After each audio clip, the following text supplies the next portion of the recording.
All right, everyone, we are live. Can I get all of your attention?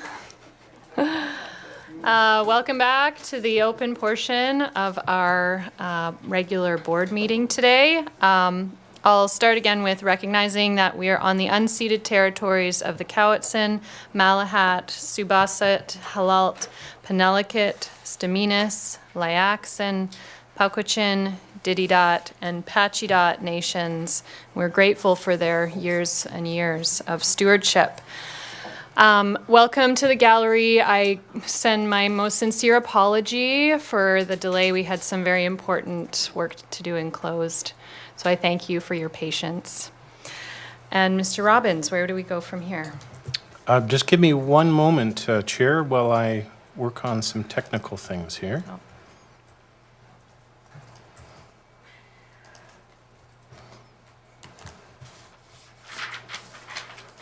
Okay, no, sorry, it works now. We're all good? Yes. Sorry, thank you. Good afternoon, everybody. Moving to agenda section 3, there are a couple of minutes to be adopted. The first, the minutes of the special board meeting of January 15, 2025 be adopted. Do I have a mover? Moved by Director Abbott, seconded by Director Morrison. All those in favor? Any opposed? Motion carries. And the second set of minutes, the minutes of the regular session board meeting of January 22, 2025 be adopted. Moved by Director Callio, seconded by Director Martman. All those in favor? Any opposed? Motion carries. Public input, right? So, welcome, public input. This is an opportunity for the public to comment on an item on our agenda before we consider it. We allow 15 minutes, where each individual is allowed to speak for 3 minutes. And it excludes items that are or have been subject of a public hearing, which is just the bylaw section of our agenda today. Input from the community is valued and appreciated. We request that input is presented in a friendly and respectful manner, and your cooperation in maintaining a safe, respectful, orderly environment is greatly appreciated. So if anyone would like to give public input, please come on up to the podium. You're welcome. And just push, there will be a button at the bottom of that microphone. Just push that. You'll get a little red light. You're on. Welcome. Thank you very much, Madam Chair and board members. My name is Alan Berger, and I'm a resident of Cobble Hill. On January 22nd, I spoke to all of you online during the public input period of your full board meeting. At that time, I raised concerns about a third year in a row of double-digit property tax increases. Representing over 500 Cobble Hill residents who signed a petition, I stated our belief that the CVRD needs to ask hard questions about its budget, in particular every line item that includes a discretionary increase for 2025. Since that time, I understand that board members and staff have worked on several adjustments such that the effective tax increase, at least for Area C, as shown in Schedule D, has been brought down from slightly over 12% to slightly over 10%. Thank you for that effort. I also understand that you are examining potential changes in the economic development service level, which could have a significant budgetary impact. Without taking a position, because I'm not adequately informed, I want to thank you for this ongoing effort to reduce expenditures. On January 22nd, I asked that your budgetary review simultaneously focus on regional needs and operational efficiencies and cost control. The signers of our petition believe that without necessarily adopting zero-based budgeting, CVRD directors and staff need to ask, where are there overly generous allocations to budget categories or line items? Today, I ask that you not only take this question seriously, but that each of you eventually share your response to the question publicly. Are you comfortable telling taxpayers that there are no line items where expenditures can be reduced to thereby lessen the tax burden? My neighbors and I hope that you will try sincerely to reach that level of comfort prior to approval of a final budget and taxation plan, which I understand will come at your next full board meeting. I plan to attend, and at that time, will request a response to this question. Lastly, a new important development is the potential of a trade war between Canada and the United States that will involve the imposition of numerous and steep tariffs on both sides. The fallout, as you no doubt know, would include a spike in inflation, likely hitting groceries and other essential household goods especially hard, along with significantly higher levels of unemployment. With this potential hardship hanging over Canadians here in the Cowichan Valley and nationwide, surely this is not the right time to be increasing taxes any more than is absolutely necessary. Thank you for allowing me this time, and thank you for the work that all of you do. Thank you very much. Are there any other members of the public that would like to give input? Welcome. Good afternoon. You're probably wondering why I called this meeting today. My name is Harvey Jones. Thank you, Chair, and thank you, Board, for allowing us to have a conversation with you here. I addressed the Board during the previous meeting to voice my concern, and that also of a large group of people within our constituency. I urged you at that time to consider the impact of double-digit increases to our taxes 3 years in a row. I'm not here today to debate a 12% versus 10% increase. I assume there's little point, and right now, into flogging a dead horse as the story goes. I'd like to point out what people perceive as substantial discrepancies between the rate of inflation and the tax increases. I'm sure you're aware of that as well. As a single issue, I'd like to draw your attention to the line in the budget that discusses the inclusion of $980,000, I think is the number. I'm not sure if that's the number still, for park acquisition. Given, and I understand there's other issues there that have to do with water shelter and different aspects of that. Given we're about to experience an overall costs due to the influence of a truly narcissistic sociopath to the south of us, I think that park acquisition right now may not be, certainly not at the top of your constituents' list of priorities. Just bringing that to your attention. And also, the other thing that I'd like to comment on is the transparency side of things. I talked about this when I spoke to you at the last meeting, and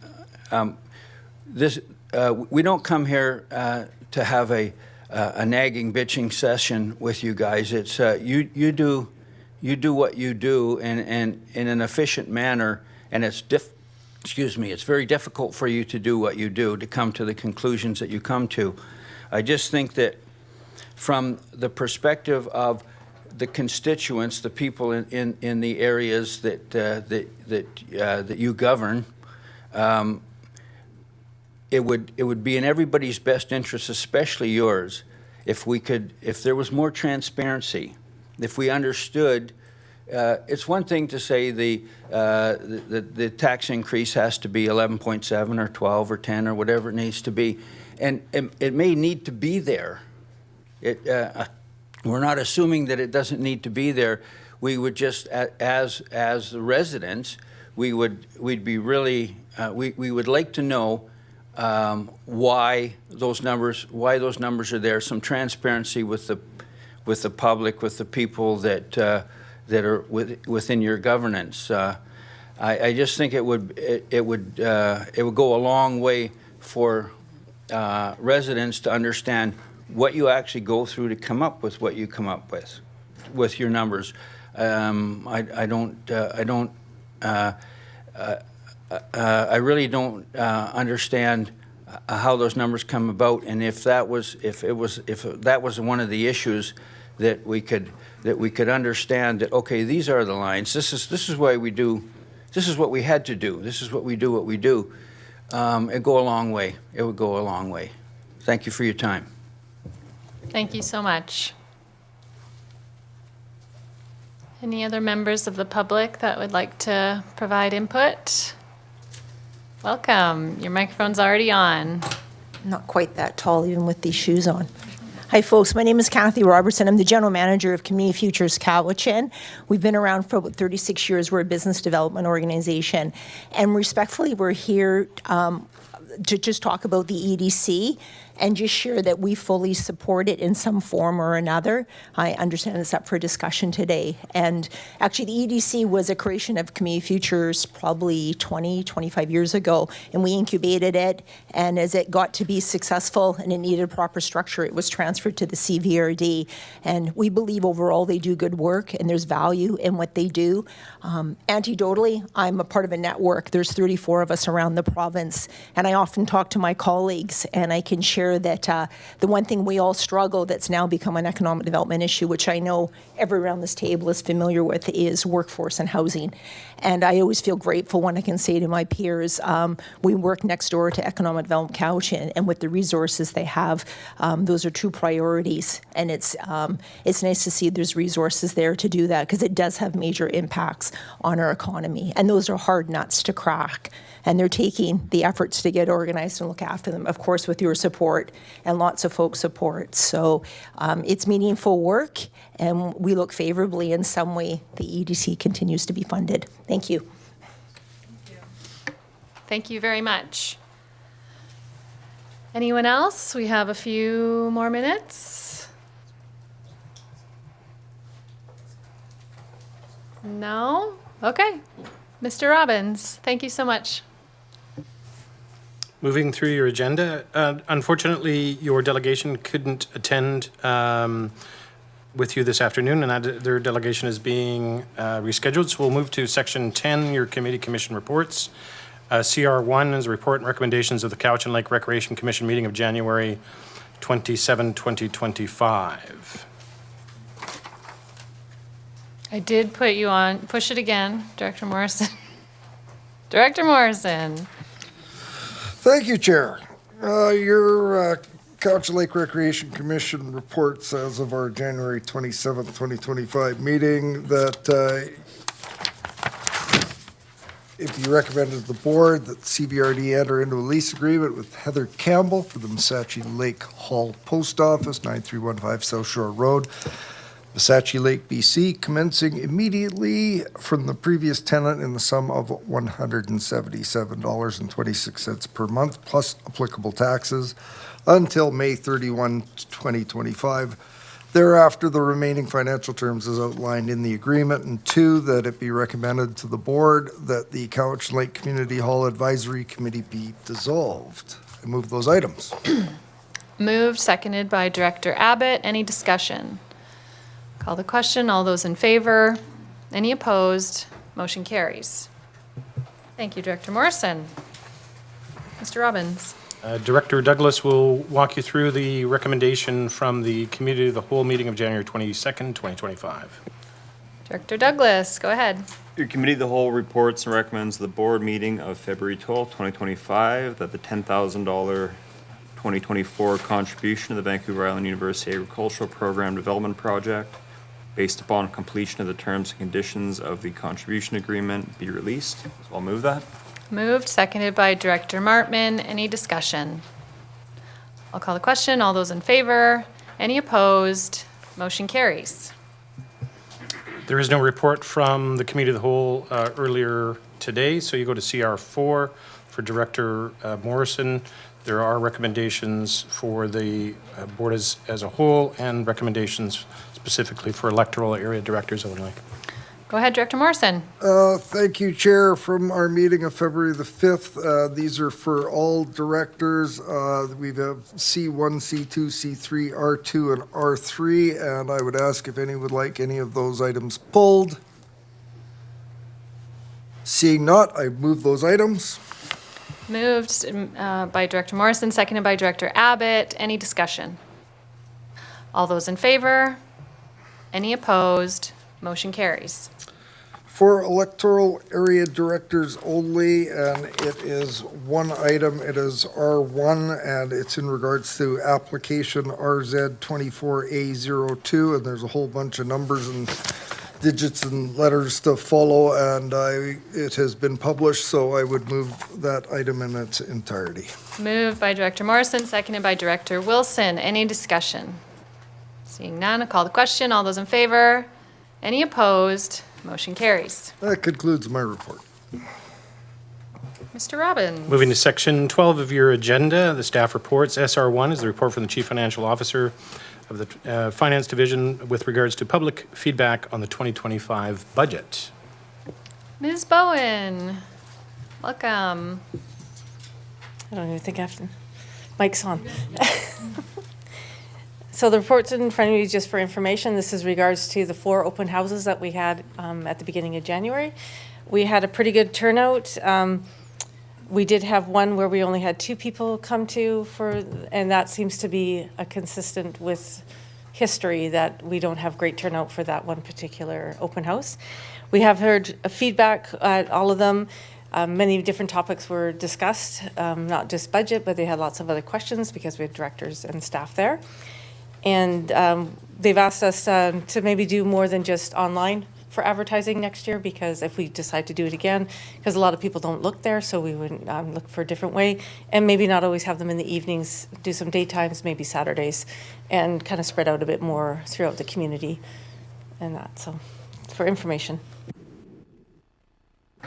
Any questions? Director Martman. Thank you. And I attended one, and I noticed a number of our directors attended more than one. It's nice to see them come up to, the northern part of the district. But I guess the question I have is, I appreciate staff. I thought they did really well to handle the questions, and the questions, like you said in the report, had some commonalities. But I'm wondering if there's ways to leverage local groups to get and say, do you want to invite us to come and to where, we have a residents association, for example, and to put it out to them and say, would you like to organize us a meeting, and we'll come to it. So I don't know if that's sort of out of scope of the public meeting where you sort of you're taking the initiative and you're setting it all up, versus saying to groups, do you want us to come? Through the chair to Director Martman, we have discussed maybe doing at like farmers markets and that, and having a stall to kind of inform people what is a regional district, how does regional districts differ from municipalities, kind of go over the tax notice, because those are a lot of the questions that we get, explaining what sections the board at the CVRD actually has the ability to change, where there's ones on the tax notice where we don't have the ability to change. A lot of people don't understand that we don't affect assessments as well, so that's something else that we could bring up. We've never gone out to different groups, so venturing out to just do the farmers market idea is a new thing for us, or maybe the couch and fair, or one of those, to get out maybe before you guys have your first round of budget meetings, to kind of bring it up then, of where we kind of sit, and then people can have questions then, and then they're not actually looking at stuff after the fact. Follow up, you're good. Director Wilson, I didn't touch you're it. on. Thank you. Thanks, Tracy. Director Martman actually has brought up pretty much the same point as I was going to bring up, in as much as that there are, certainly one of the reasons I'm sitting here is because I joined a residents group and learned a lot more about the way regional governments work. And it would be a good idea if we could get something like that. Now, I understand, obviously, that you can't go to one special group and say, this is what we're doing, because it's not inclusive of everybody else. But having said that, I think in our particular case, and I'm talking about Area C,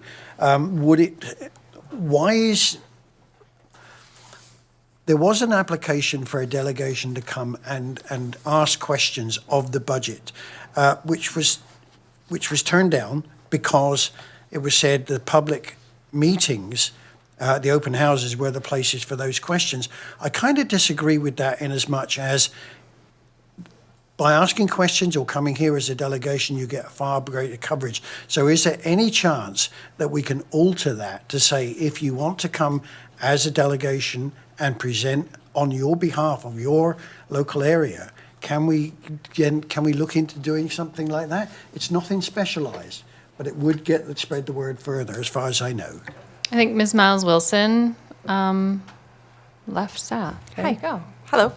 Yep, there we go. Hello, Director Wilson.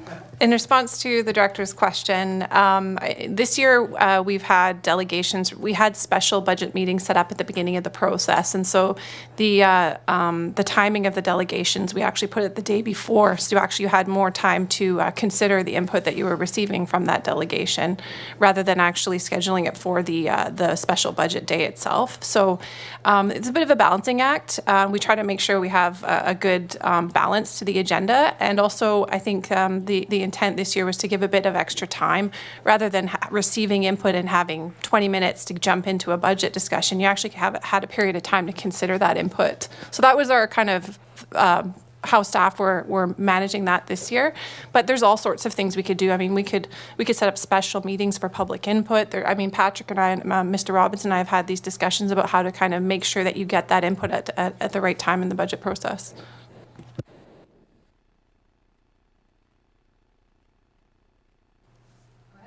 Yeah, that's good news. Thank you very much for that. And if there is anything else we can do from an inclusion, from a transparency, call it what you like, point of view, to involve not special groups, but the public in general, so that they can come, and if it is a special public input period, then that would be even better. Thank you very much. Director Istash. Thank you, Chair. Thanks for the information on how everything went. I just wanted to take the opportunity to support Director Martman's comments on, I think, the Duncan Farmers Market next year. If there's some way that we could have a collaboration between staff and area directors and municipal directors from 10 to 2, just the swath and the broad spectrum of the Cowichan Valley that attends that market on a Saturday is tremendous. So just a general budget, be there for answers, something like that. I think that'd be a tremendous opportunity, something to explore with the communication teams for next year. So thanks for bringing that up, Director Martin. I think that's a great idea of reaching new people in a unique way. And the only reason I wanted to mention I support that is I remember the regional district, it must have been in 2016 or 2017, there was a large event in Chemainus and they had a big booth set up, and I'm trying to recall what it was, but it was extremely informative and there were staff there, and just so it caught my time there while I was not involved in government in any mind, and I was educated, and it was just nice to chat with someone and see a large CVRD tent, even for visibility in the community was great. So that was just a comment. My question is, for further community, as we heard about transparency or, what does what, with this year's when the tax notices go out, is there going to be any updates or work done on the infographic that goes with here's your breakdown and here's where your taxes go and here's the bulk of what the increase went to this year or something like that? Because I know I've shared in previous years the CVRD one saying it's a big organization, this is what it's doing, and likewise with the North Cowichan one, I try to share those with people. So is there going to be an update for this year's tax notice? Through the chair to Director Istash, we do that every single year. So we're working on that right now to update it. We are very limited to how much space, with being from the province, we're very limited on what we can get into the space that they require for their graphics that they send out to the rural tax notices.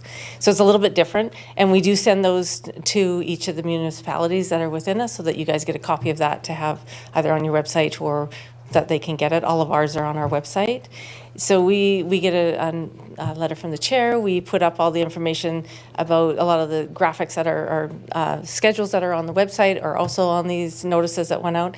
The biggest thing we have, and we're still trying to figure out, is the pie chart. Because the pie chart that goes on there, it says for the entire CVRD, and I'm trying to figure out a way to word that in a way that people that know that if they think that they're paying into a water or sewer system, but you only pay into a water or sewer system if you're actually connected to that water or sewer system. So we're trying to figure out a way to word it in the ability of the small space that we have to inform people that yes, the money goes there, but if you don't pay into it, your taxes don't go to a water and sewer system if you're not connected to it. So, but we're trying to improve them, yes. Okay, I see no other speakers, but I have a question. If you can tell us the number, the decrease that we've been able to find from the beginning of our process to now, I have it, but I can't. The one piece of information I did not bring with me to the counter. I think I want to say it's close to 1.3. It's almost 1.5. 1.5, yeah. Yeah. So yeah, of the decreases that we have done. Yeah. So just for, transparency to the public, we, hear this input loud and clear and have been working very, very hard, both staff and all the directors at this table. Thank you very much. Yep. And just to Director Ishtash with regards to, so with the farmers market and the fall fair and stuff is what we're learning from what John did with regards to the regional recreation and getting the information out there. Transit has also done the same thing, set up a booth, just an information booth. People can stop by, ask questions, and get answers. And that's what we're thinking about maybe doing for this year, something different. Great. Thank you so much. Mr. Robbins. Thank you. We're going to go to SR2, the report from the Corporate Services Department with regards to economic development function service level. And I believe your Chief Administrative Officer is going to speak to it. Ms. Miles Wilson, welcome.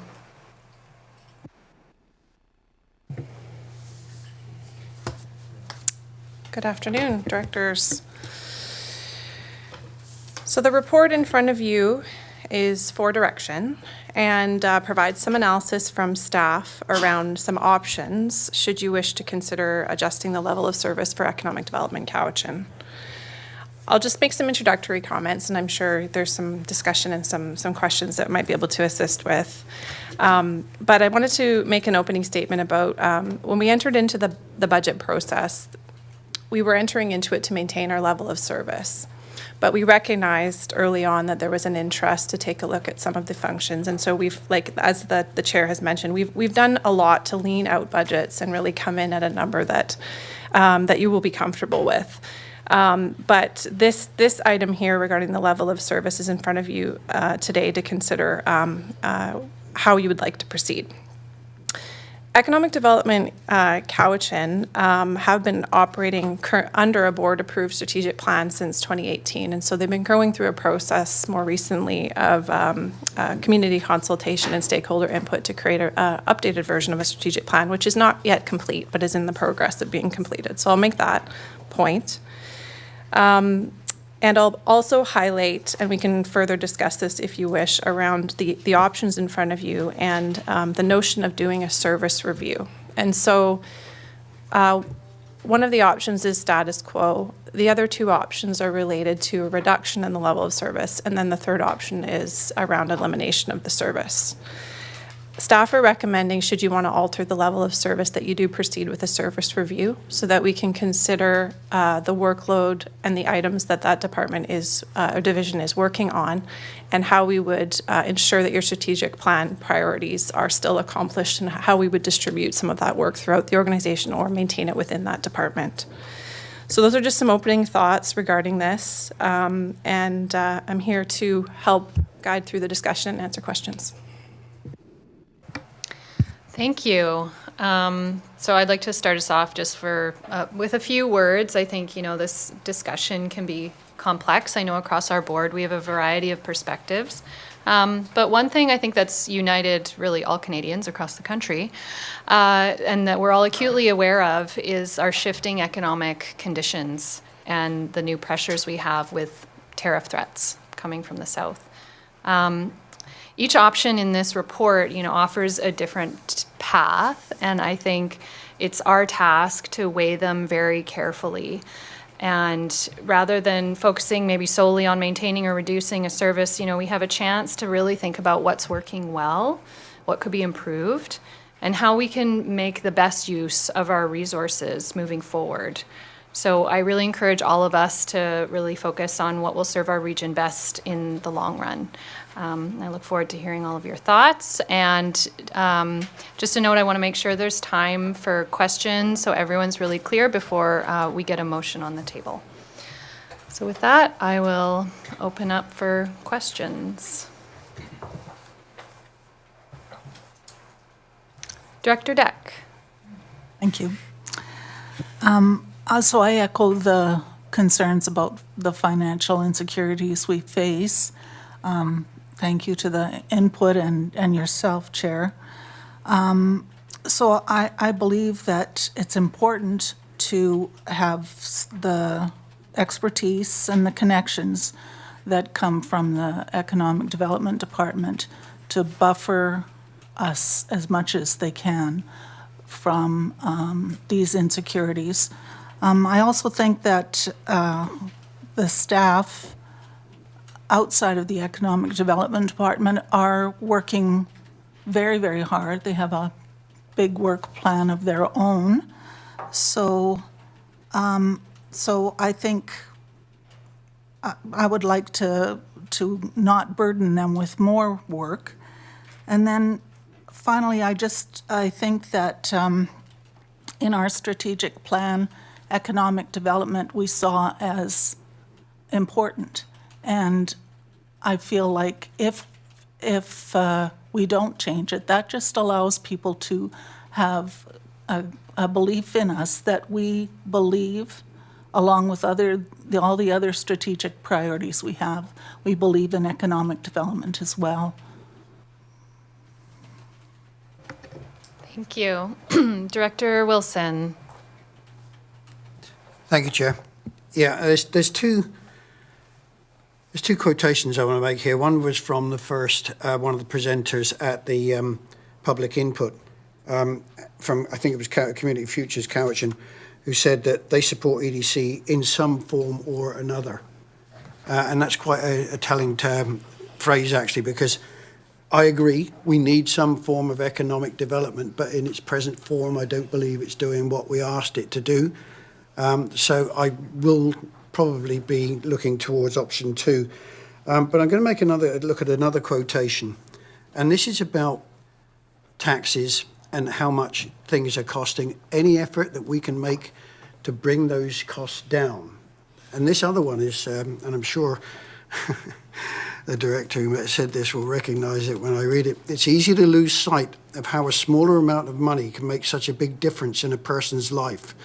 We're talking about seniors here on fixed incomes, and for them to be able to pay the lower resident, be able to afford. I'll stop at that point there. But the point is, the further we can reduce the tax burdens on our residents, the better. I do believe that there is a place for some form of economic development, but not in its present form. And that's why I think there should be a service review to find out exactly what we need to do here. Thank you.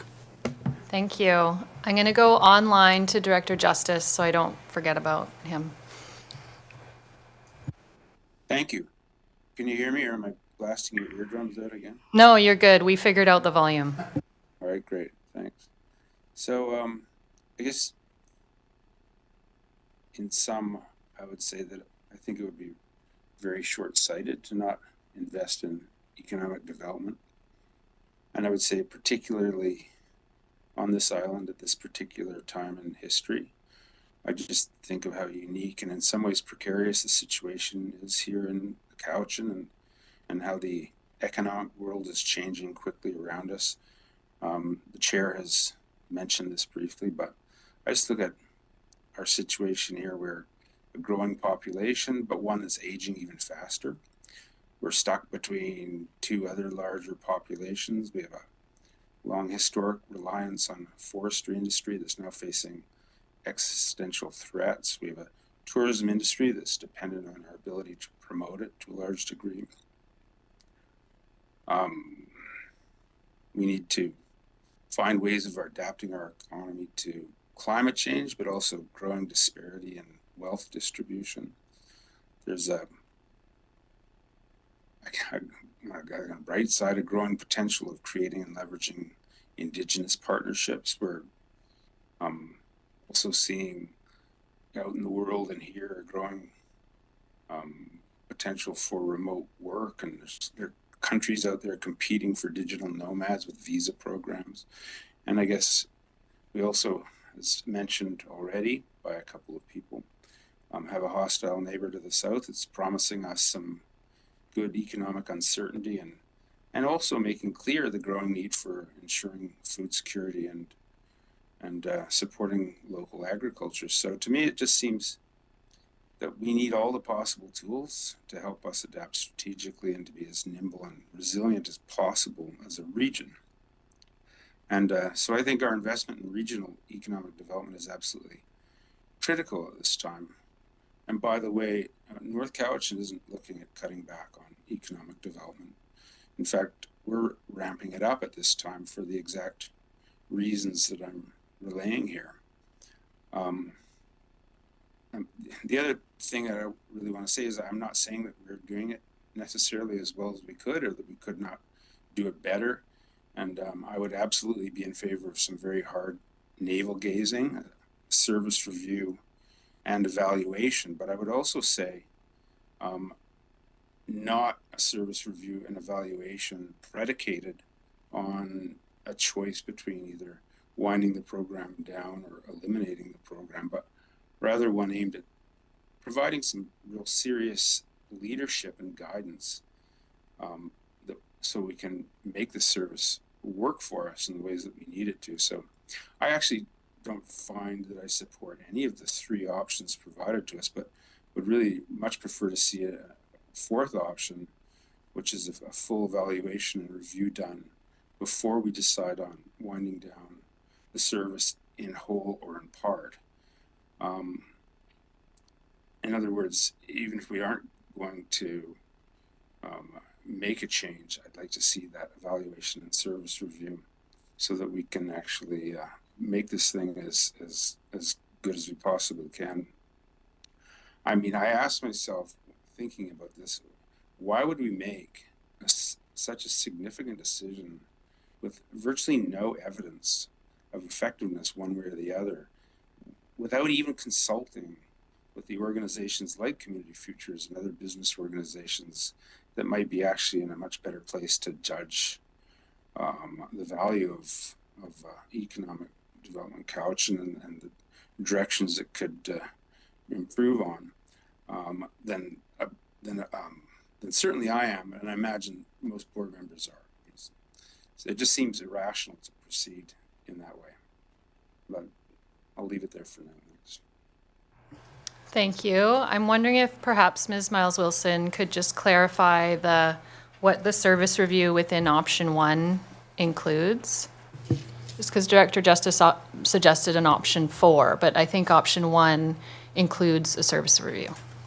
Yeah, I'll just go to your report. And so option 1 is status quo, which is maintain the current level of service. It's still recommended by staff because it's clear that there are some concerns and issues that have been raised that we would need to explore and resolve, that a service review of the function be completed. And Mr. Posting has noted in there that he would intend to have that done by July 2025 if that was the path that you wanted to pursue.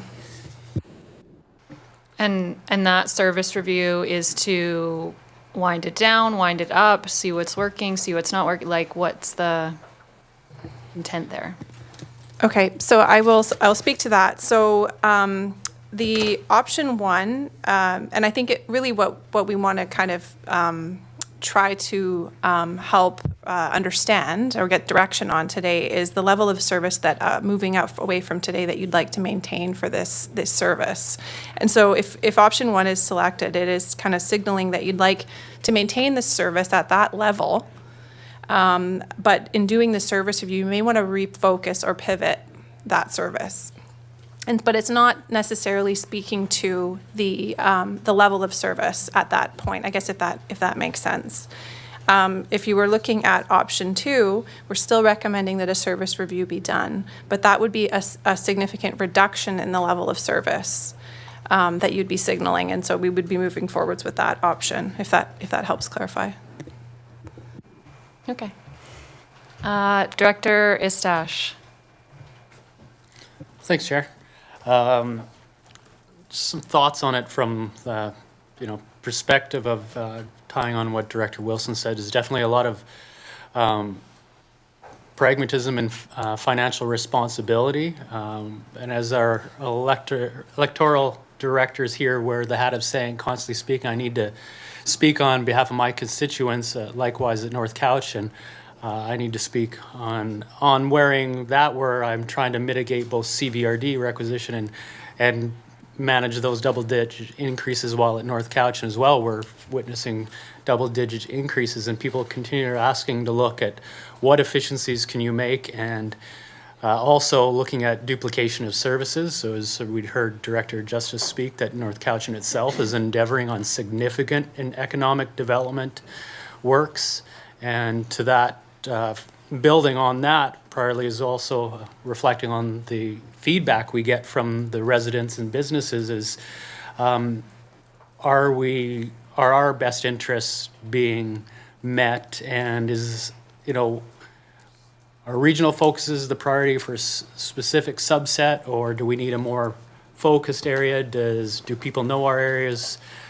So I'm just trying to listen to from the business community, from the feedback I've heard on, are we getting the direct feedback on that? And from what I've heard, it seems like it is leaning towards more of an option 2 from my perspective.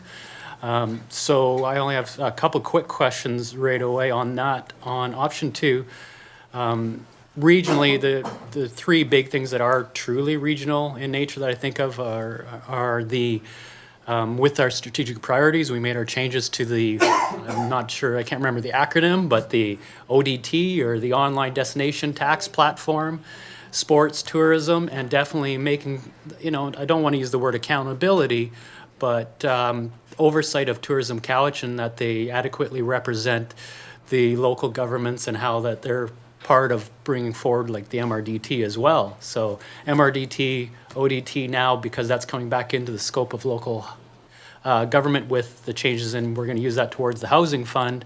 But then knowing if we do have a reduced service and then we look at those remaining services, are we going to be able to handle the sport tourism, ODT, looking after Tourism Cowichan, and then also, as you brought it up, was, are we going to be able to complete finalize the current report coming back on the strategic planning?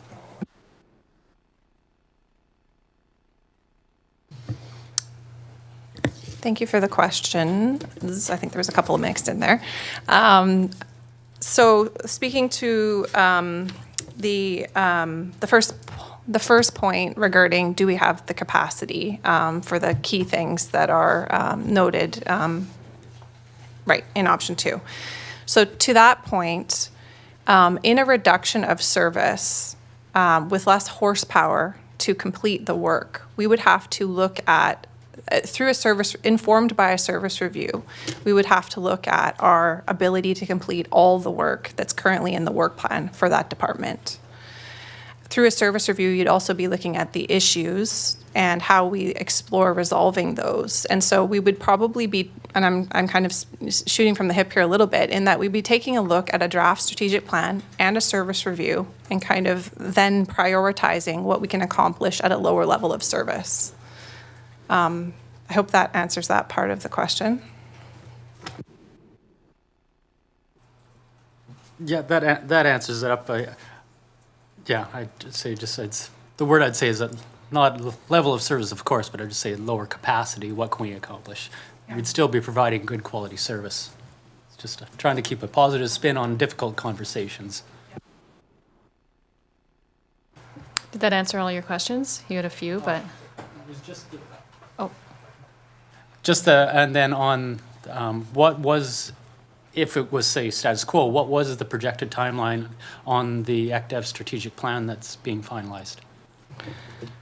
So I hope I'm not speaking out of turn because Mr. Postings isn't here, but I know it's in its final stage of being finalized. And so it's still going through staff reviews at the moment, but I don't think it in its current form will take that long to become finalized. It's really at the last stages of reviews.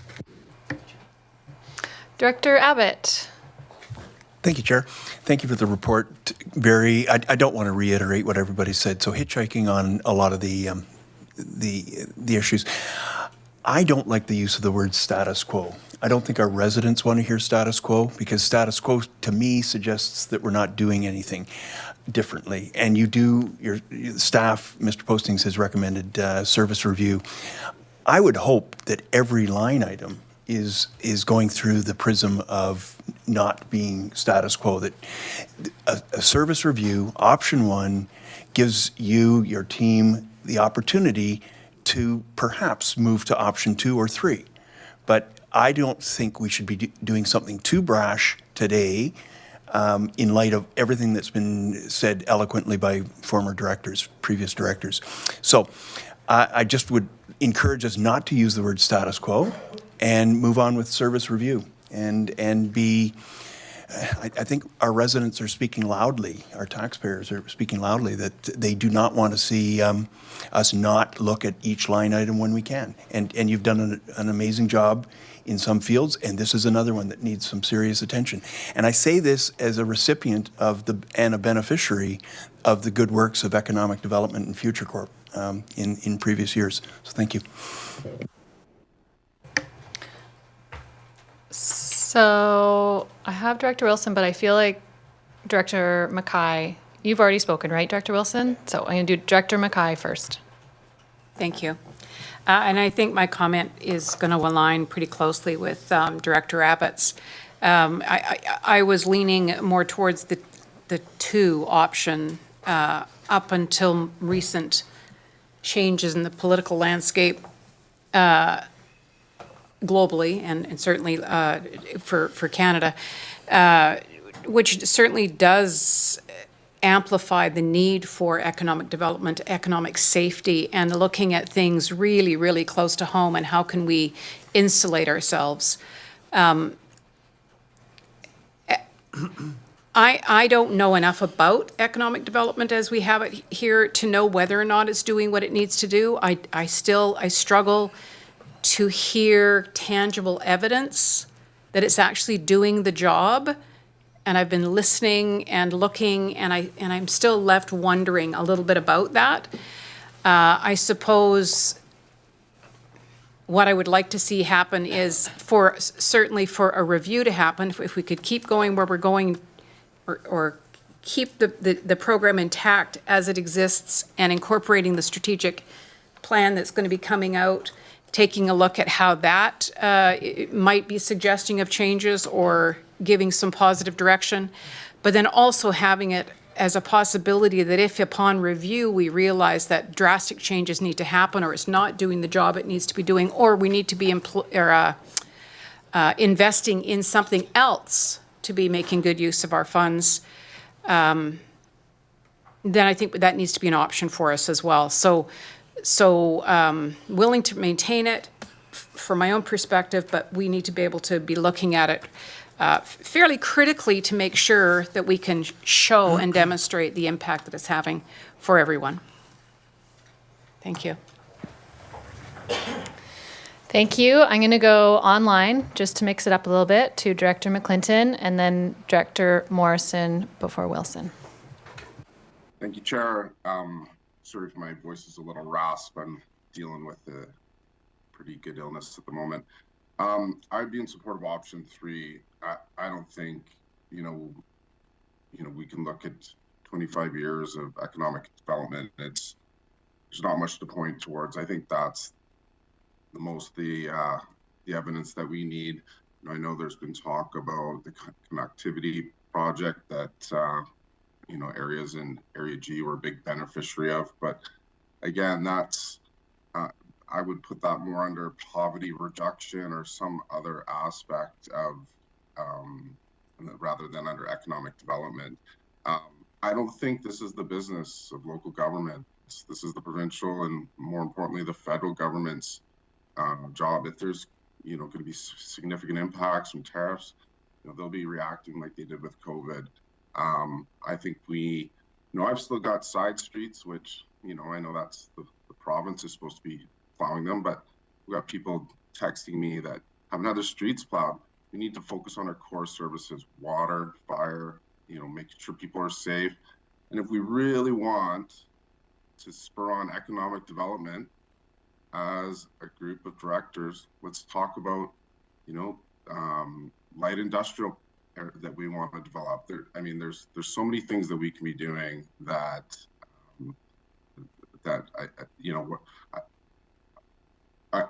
we could be doing that would make such a significant impact. And so many projects come to the board table and die. And I think we're putting Riordan's team out with two hands tied behind their back, telling them to do economic development, and it's near impossible for them to achieve their goals. So I'm not in support of anything other than option 3. Thank you.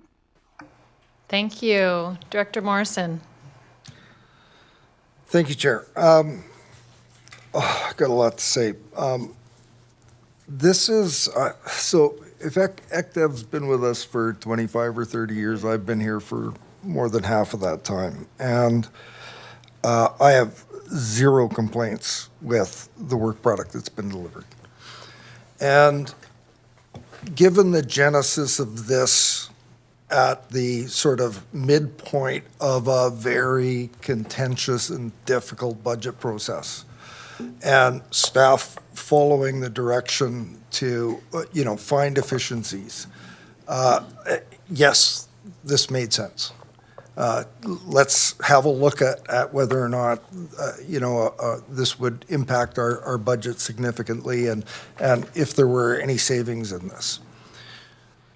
But we've heard from our chief financial officer that there's been $1.5 million in reductions in that time, from then till now.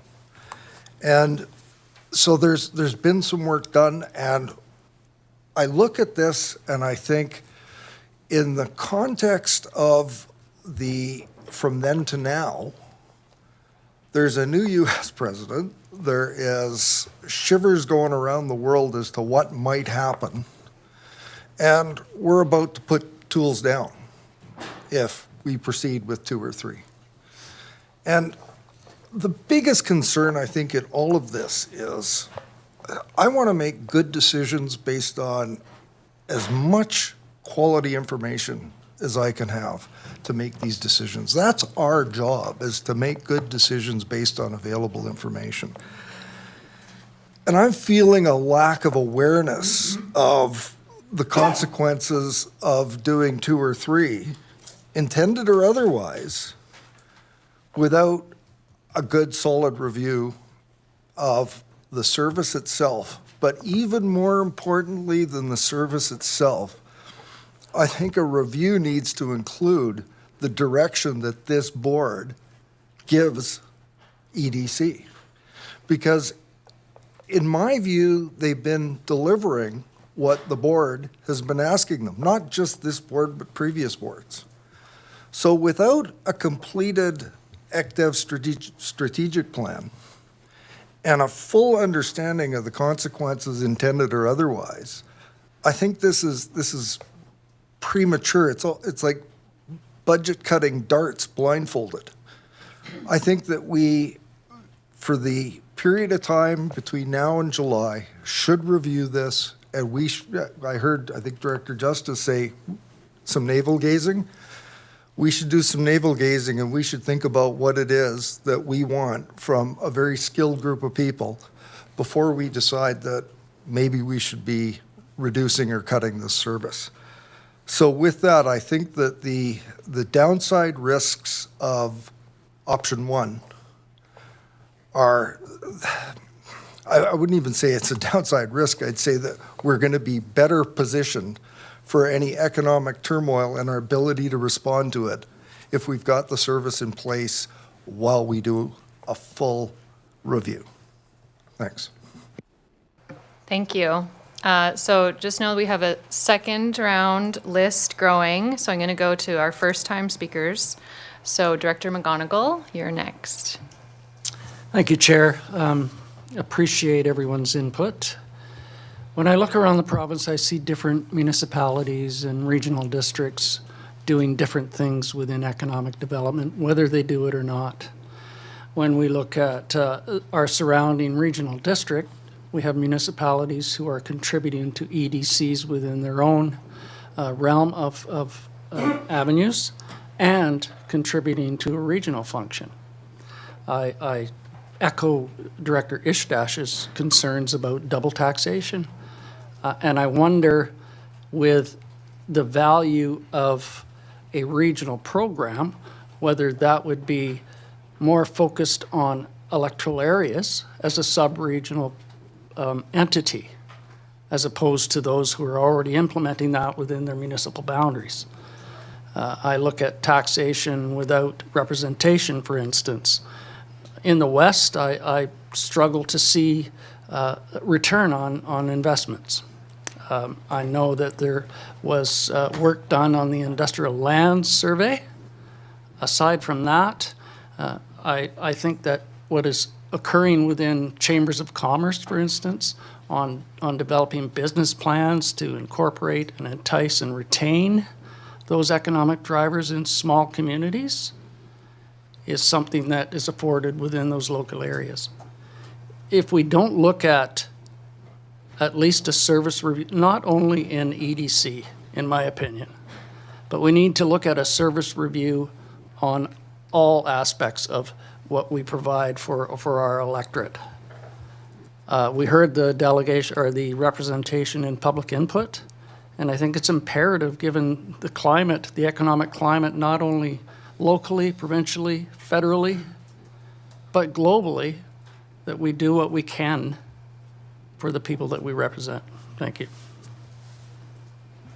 Thank you. I have Director Douglas next.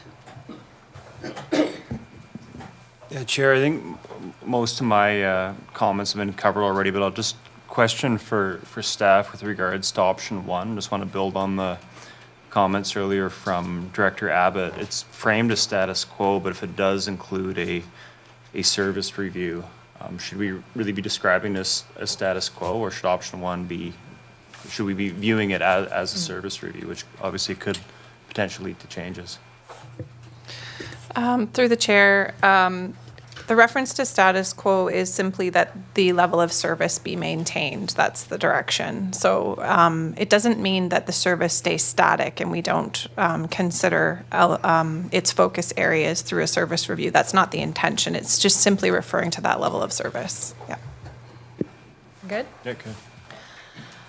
Okay, so I have a round two speakers list, but I would just really encourage directors to make sure it's just new information that you're offering, so that we don't go around in circles, which we tend to do. Director Wilson. Thank you, Chair. Yeah, there's been mention of the level of services which are provided here, but there's been no real mention of level of service delivery. And that's one of the things that I have a problem with. We have a level of service. I don't think, to be perfectly honest, that I've seen personally a level of service delivery that goes hand in hand with that service that we've got there. I'm a very results-orientated person. I haven't seen any real things going on. There's talk of the expansion of fibre optics. Well, I've had a part in that as well. We're all here to promote economic development. We all do it in our own way. I don't honestly see that there's a need for a whole department. I kind of wish there was an option 2.5 between 2 and 3. I'm still leaning towards option 2 here. One of the other things that has been mentioned has been the involvement of economic development with our Indigenous communities, our nations as well. Yes, that's a very, very valid point. But having said that, we've already heard from 2 separate organisations today that there is already this economic development going on with other people. One of them was mentioned in the One of them was mentioned in the committee of the whole. Sorry, Director Wilson, okay. Just a Thank reminder you. of our closed. Let me finish. Not. In the committee of the whole this morning, there was mention of economic development with the First Nations. There is mention also of having economic development within all separate areas, North Cowichan, all sorts of places, double taxation. I honestly believe that we are not getting value for money this, and I'm still sticking with my original thoughts on option 2. Thank you. Thank you. Sorry for the interruption. Just want to make sure we all stay within our... So we have 2 new speakers. Director Nicholson, the floor is yours. Thank you. Yeah, I don't think I have a lot of anything new to say, except I just want to make people clear what my position is. From a timing perspective, I think this item is incredibly unfortunate. Both because, we're halfway through the term, and we did a strategic plan, and it came out last year, and it just seems to me we need to have these conversations when we do our strategic planning. And now we have a weird situation happening south of the border, and so we should be focused on, regrouping strategically and having a conversation, not about whether we should cancel economic development, but rather how we can best invest in the community to, support it in the shifting environment.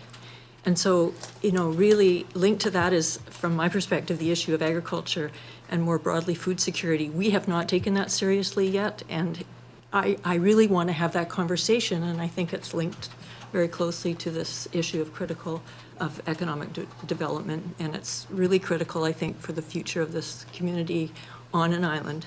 And so I'm challenged by this report. I'm really challenged by this report.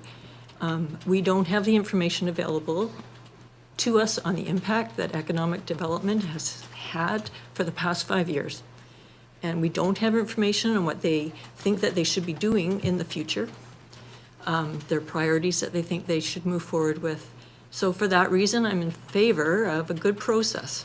And a good process means that we would do a service review, and we would keep things the same until we've got that review done and we've had a conversation, a really deep conversation about how we can best, and it applies not just to economic development, but I think how we can best move forward in the last 2 years of our term to support the community in this really shifting, uncertain time. So I'm definitely supporting the first option, and I would be willing to move it whenever you're ready. I have one more first-time speaker. I'll go to Director Staples and then maybe entertain motion. Oh my gosh, another first-time speaker just popped on. Well, we should have just gone around the circle.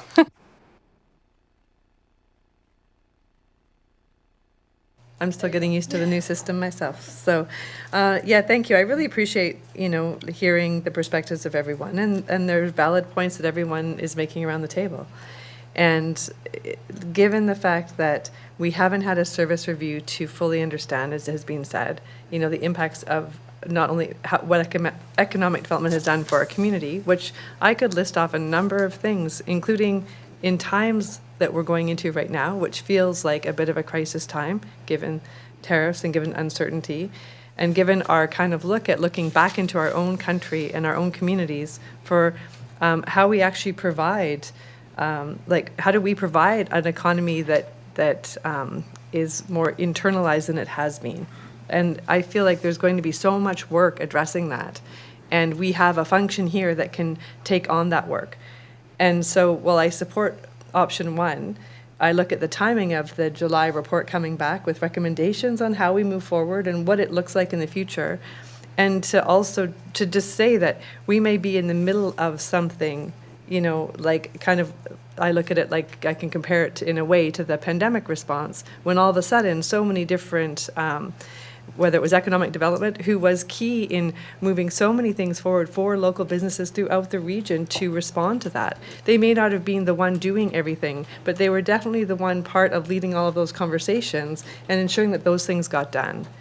And so given the time that we're in right now, And even if we weren't in that time, we have to go through a service review, I think, properly to be effective at making the right decisions on moving forward. Given the times we're in, I really support reviewing not just this service in isolation, but the services also connected to it, like Tourism Couch has come up, sports tourism. How do these things work together better? Our community has grown substantially over the last 10 years. And so, of course, those things are going to start to look different. But we need to see, we need a review to actually see what does this look like now and what do we need going forward. But recognizing that through this next few months, they may be called upon to do a lot of work. If the province and the federal government are really looking to communities to look at, what is it that we need to invest, where is it that we need to invest, then we have a function that can actually take on that work for our region and represent our region effectively and work with other, economic development arms within other areas within our region. And, we need conveners to do that work. And so I support option one, but I would like to see that service review include those other connected services to see how, or functions, to see how they can better work together and be more effective moving forward. And I think I will just leave it there for now. Thank you for this discussion, and thank you. I don't touch anything, right? Oh, I do? You can turn yourself off. Yeah. Thank you. That leads me to a question for Ms. Miles Wilson. So can we direct a service review that includes like the elements that Director Staples just brought up, connecting other contribution services?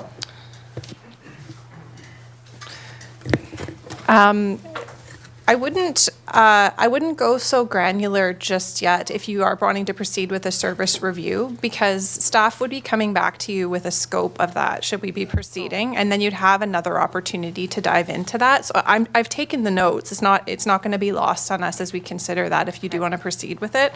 But there would be, I think you'd want to look at the full package of that proposal, of that scope of work, and then consider how that fits in and how we'd want to proceed.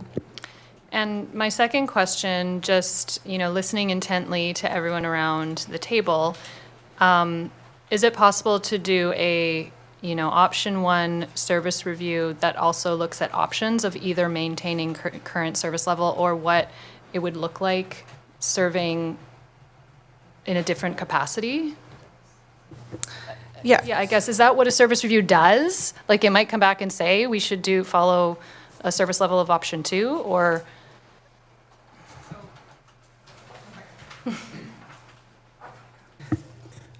So to answer your question, the comments around the table, the themes around the table is that the landscape is changing, the economy is changing, the political environment is changing. And so it's understandable that you're wondering if the service is designed to help us move forwards, right? That, like, we hear you loud and clear. The service review itself would take a look at defining what the problems are from your perspective and those of key stakeholders. We would determine what the issues actually are and then come up with some solutions on how to move forwards. Like, what is the resolution to this problem? I can't say, I don't have a crystal ball to look down and say what those options will be, but you always, at your discretion, have the opportunity to talk about the level of service at every budget year. And so if that information that comes forward in July gives you pause and you want to think about, of course, that's at your discretion, and you can pursue those options at that time. Thank you for that clarity. Okay, first time speaker, Director Callio. Touch it. Don't touch it. Yeah, there's a lot been said around the table, and I hear what everybody's saying, and, everybody's made some really good points. I've heard what the directors have said. Being new to this table, I find this a real tough one to sit through, and, well, you know what I mean. You're all sitting here thinking the same thing, so.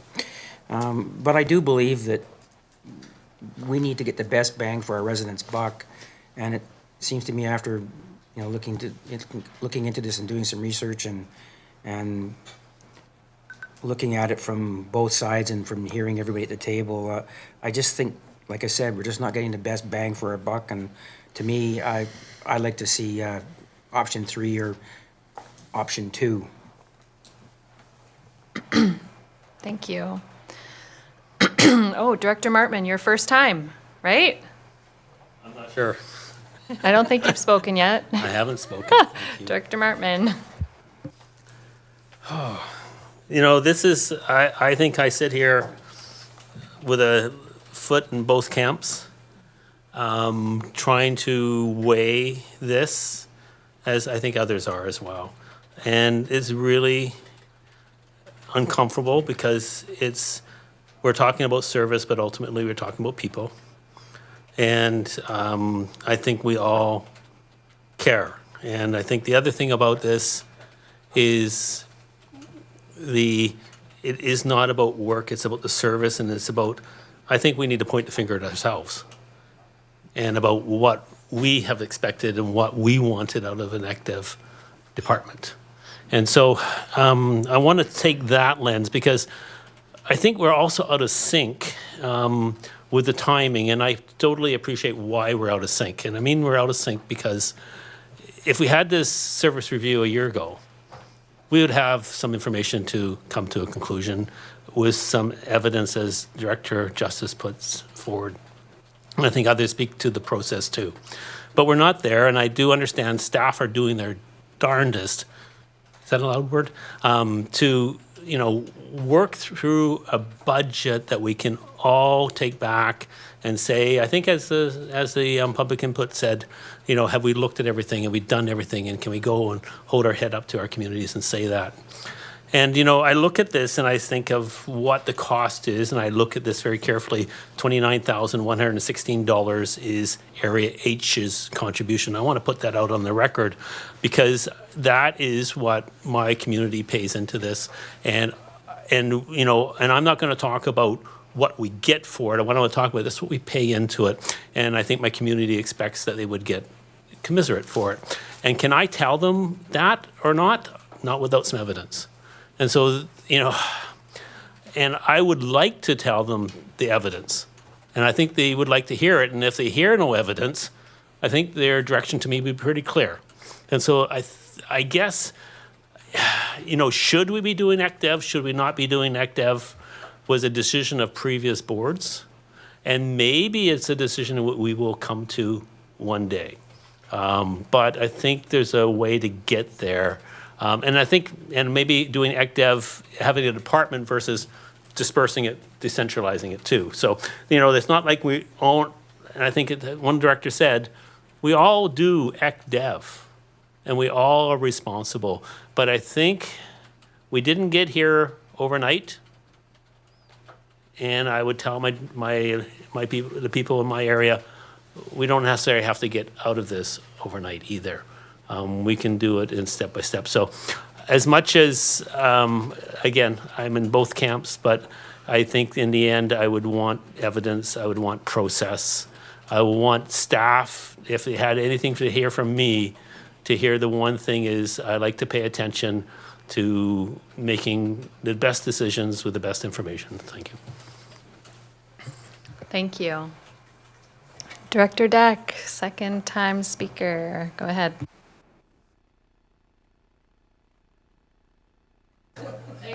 Okay, thanks. Thanks. So people have spoken about their personal views about how much ECDEV has contributed to their community, and others have said they've contributed lots. So my concern is that without a review and without the evidence that will guide us, we might be singing Joni Mitchell's, you know, you don't know what you've got till it's gone. So I just feel like, you know, in a trial, you have evidence, and, you know, we need to be an informed board. So so I think that option one gives us the opportunity to do that and not have our regrets later. Thank you. Thanks. Director Istash. Thank you, Chair. Sorry, Ms. Miles Wilson did catch my eye and she wanted to say something I forgot. Go ahead. I just, there's quite a few comments around value and hitting targets and performance and that type of thing. And I wanted to speak on that very briefly to provide a bit of context as somebody that formerly was working in economic development. So I'm very familiar with the challenge in those tangibles, right? But I just wanted to remind, so the department's been working on a board-approved strategic plan, and again, there's a revised version of the strategic plan. And so I didn't want you to assume that targets and tracking of the actions are not part of the package, because they are. But what I wanted to make the point at is that tracking the value of economic development sometimes is very qualitative. But it goes back to what are local governments supposed to do in legislation, fostering the economic, and social health of a community. How do you measure that? And so there are ways in which you can highlight it to consider if it's getting the value that you want as an elected body. But just wanted to put it out there that short of showing you business licenses, construction values annually, and meetings with stakeholders and projects facilitated and grants brought in, those are the types of things that you would consider if that's getting value for dollar. And then those would be the things that you'd see in an economic development strategy. Thank you. I just want to check in with Director McClinton online. Apparently his hand has been going up and down a bunch of times. Is that true? Do you want to be on the list? Yes, please. So could you put up your little virtual hand and leave it up there so I don't forget? Director Eustache. Thank you, Chair. There's a common theme that keeps going around the table, so I wanted to provide personal, non-board or North Cowichan perspective. But just quickly, I want to touch on it because especially Director McClinton brought it up, and as well Director McGonigal, is the pragmatic use of funds and actually in the return on investment of that, and understanding the core services. Last night, North Cowichan, just to our fire department alone, increased our budget $500,000, and then I see a $250,000 ECDEV line item that we're going to need for just to go to the CVRD. So these are substantial amounts. Now, the reason I lead in with saying those substantial amounts is I don't know everybody at the board table here well enough, that your history or what your involvements in the community have been, but I'm in 25 years now of as being a small business owner.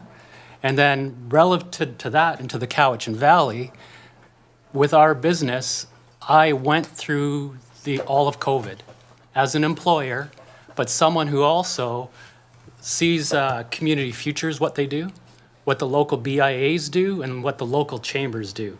So that common theme that I spoke to earlier was everybody keeps saying tariffs. Anecdotal, now this is just my own lived experience. During COVID, never once did I hear from ECDEV Cowichan. Never once did it come up or even on my radar.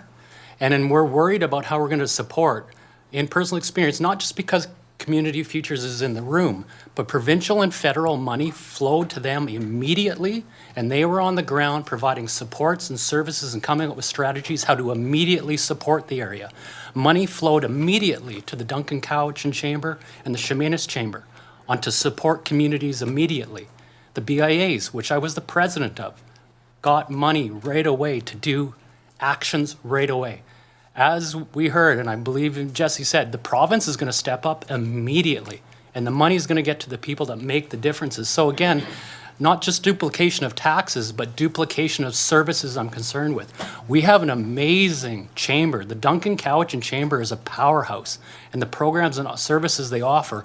But also, I don't know if everybody's explored, and again, not because there's their executive directors in the room, but Community Futures does tremendous work on supporting people where they're at and building and growing the businesses in the community.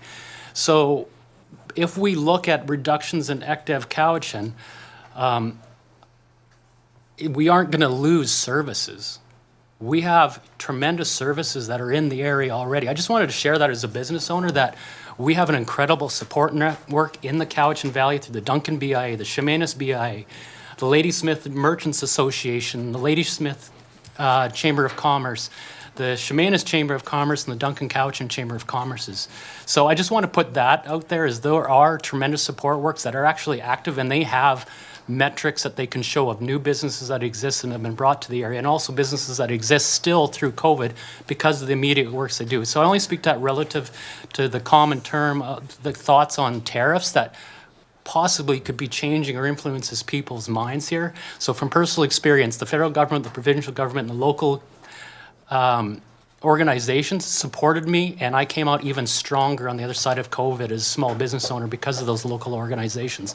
But only anecdotal, and in my area, and then as a North Cowichan business and a North Cowichan resident, ECDEV didn't even cross there were no emails, nothing passed my radar, and I wasn't in local government, and I was even on the BIA, and nothing came our way. So I just want to put that there, and that, again, Director Martman said that could have been, part of that. That wasn't within the strategic mandate that the board set out to ECDEV Cowichan was, is it at the granular level involving with businesses, or was it, no, it's high level and we're just looking at areas outside of the Cowichan Valley to bring them here, but we're not going to do anything for the businesses that exist. So again, that could have been the leadership that Director Martman spoke to. So I just wanted to share some perspective, though, because that was mostly to the tariff thing. I did touch on Director McGonigle's and McClinton's comments on taxation and the fiscal responsibility, but more so was just the lived experience as a business owner and an employer in the area, and the benefits I've seen in my experience. So take that as you will. I felt it was relevant anecdotal information. Thank you, Chair, for allowing me to speak a second time, and urge the rest to share new information. Thank you. I'll go online to Director McClinton. Thanks, Chair. Yeah, a couple points. I'm still firmly in the camp of the third option, and even really option one. I'm really concerned about option one. I mean, the idea, one of the ideas of eliminating this service is the extra capacity it's going to give senior staff at the CBRD to go about their business and to get more done with less, and to focus in on our core services. The CBRD has more services, forget the exact number, but the amount of services that we have per capita is more than any other regional district. We're really good at putting rules on the books. We're really bad at taking them off. I think I won't go through all the other reasons that have already been said, but just that efficiency, not only with, financially, we're more efficient, getting more for less, but just the time that the other staff of the CBRD are going to have to focus on the things that they should be focused on. So those are, option one is really concerning for me. Like, I would be more in favor of status quo and just letting the service remain as is than putting this service review back onto the senior management. And you know what? They're not going to come back with anything we don't already know. This is on us right now to stiffen up our backs and make a difficult decision. I know nobody wants to do it, but I'm still firmly in option 3. Thank you. Thank you. Just want to make one clarification. The CRD has over 200 services. We're at like 170 something. I don't know about the other. Oh, right, per capita. Okay. We need more time to dig into that research. Director Morrison.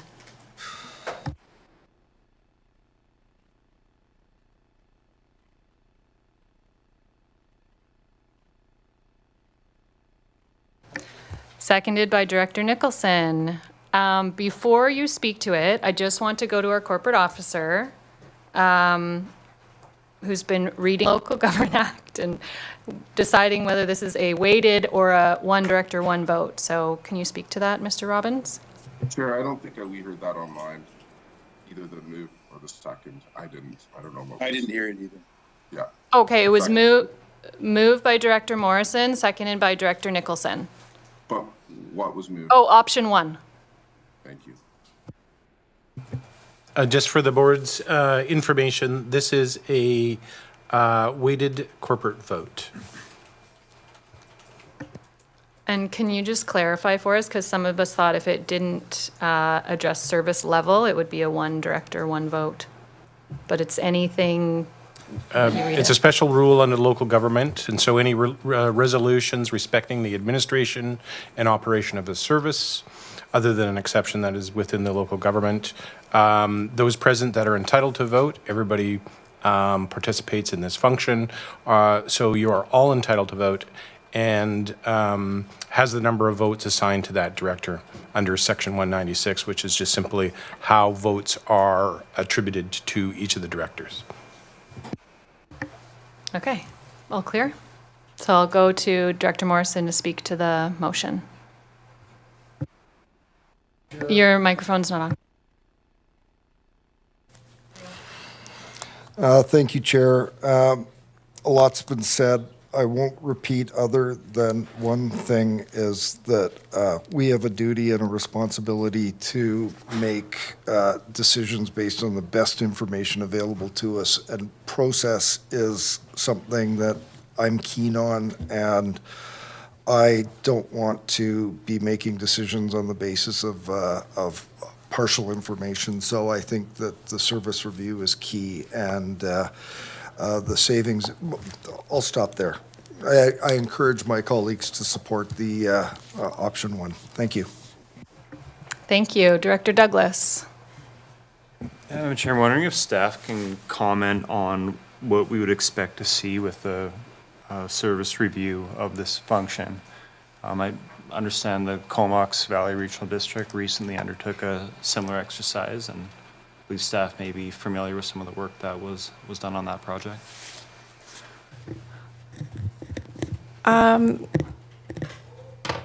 Essentially, so your question is, what would we expect to see in the service review? What would be the product coming back? Yeah, so there's a kind of menu of options when you do a service review. Some are informal, some are formal, some are within a bylaw, like they're actually very scripted and prescriptive.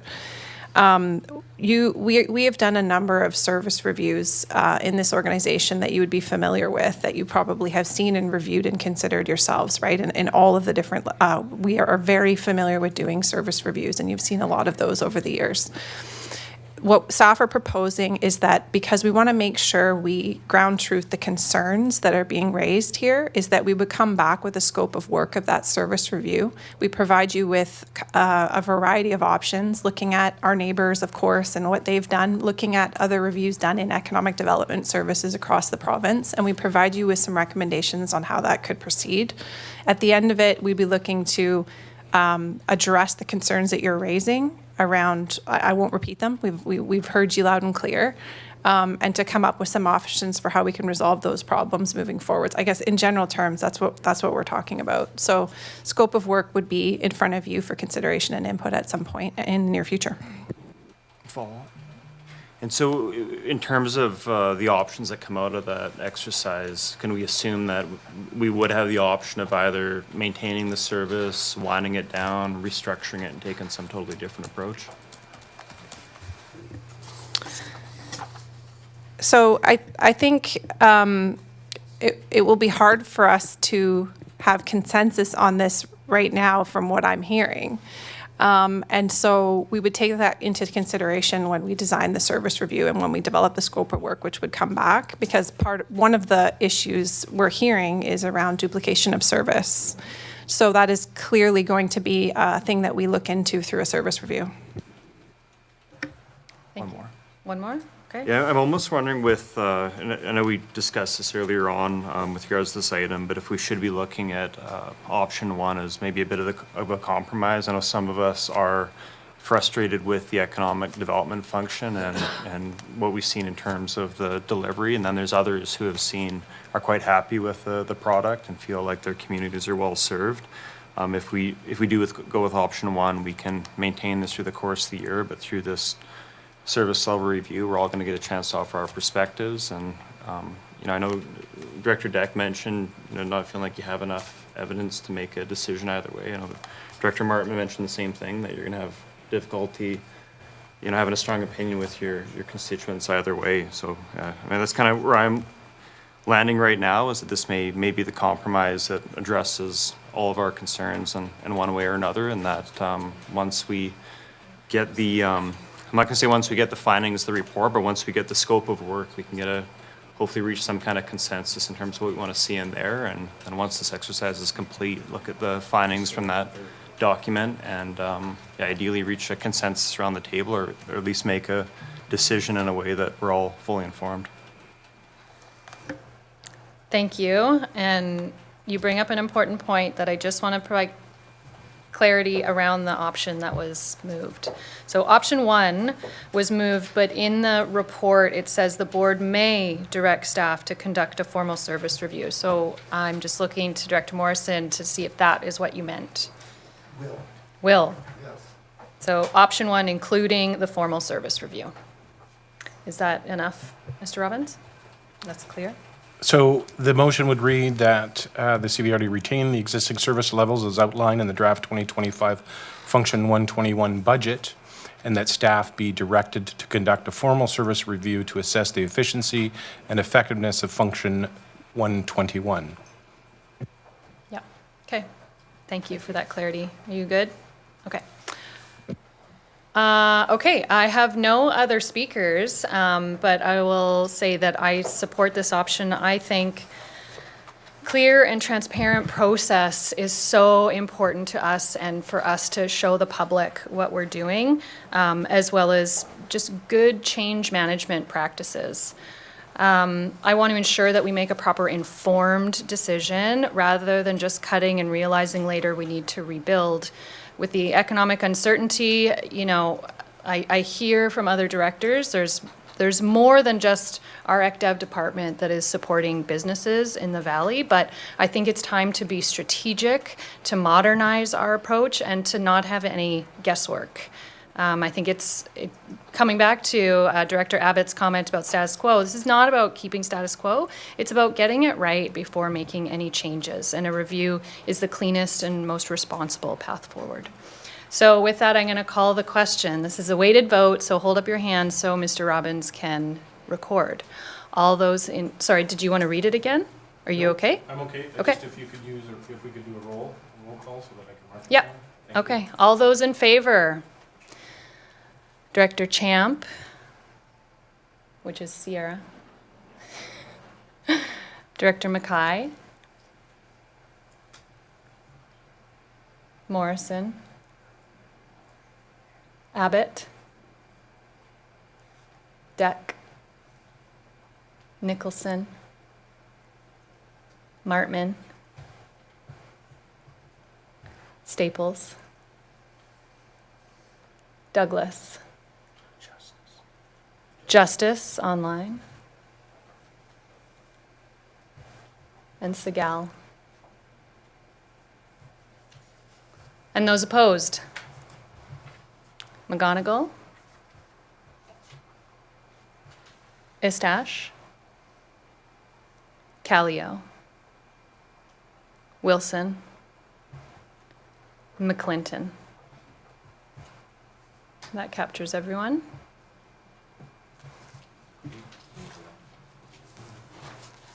Motion carries. All right. I'm not going to take a break. I think we should keep going. Keep going. Are you okay? We're almost done.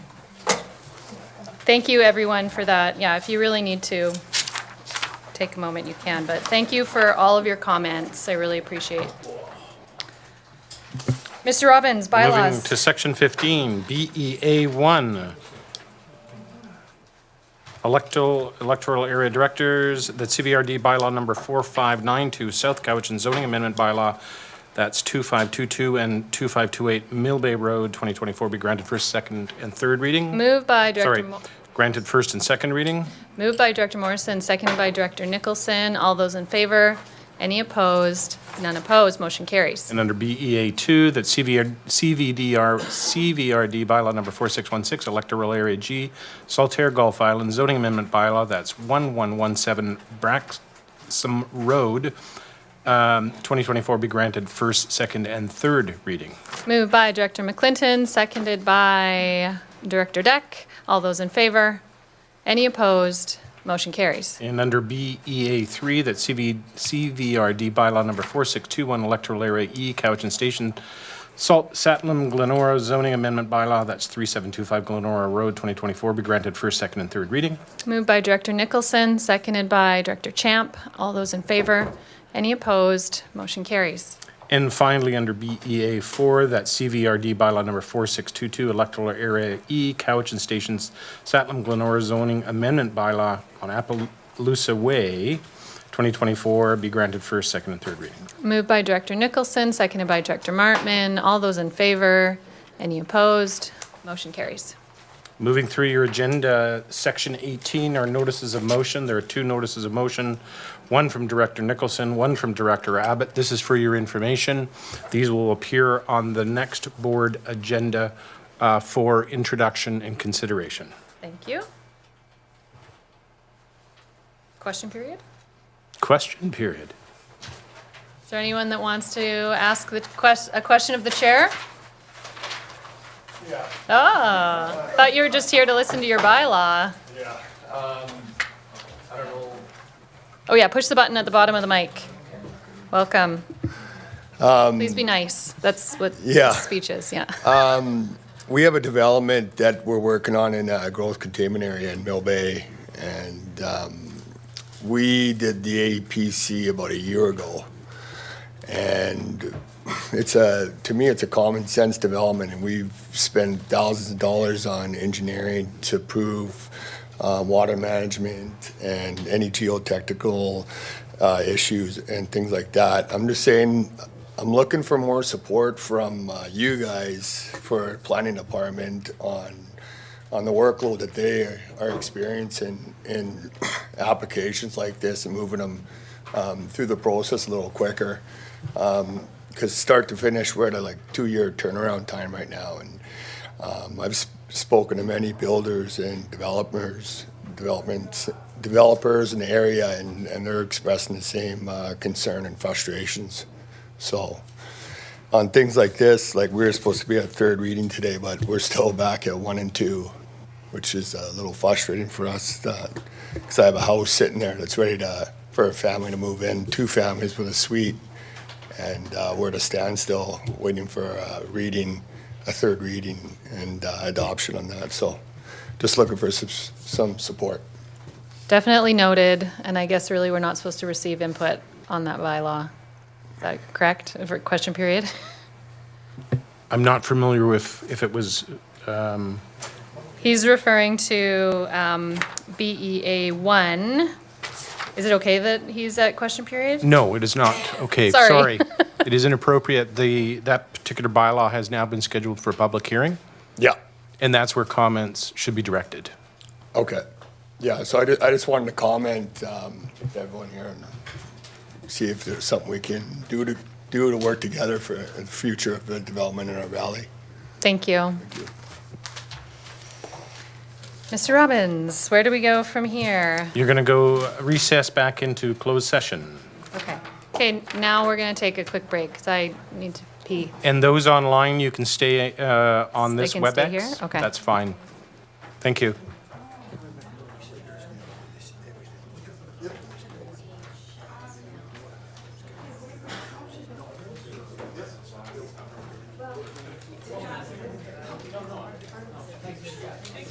Oh,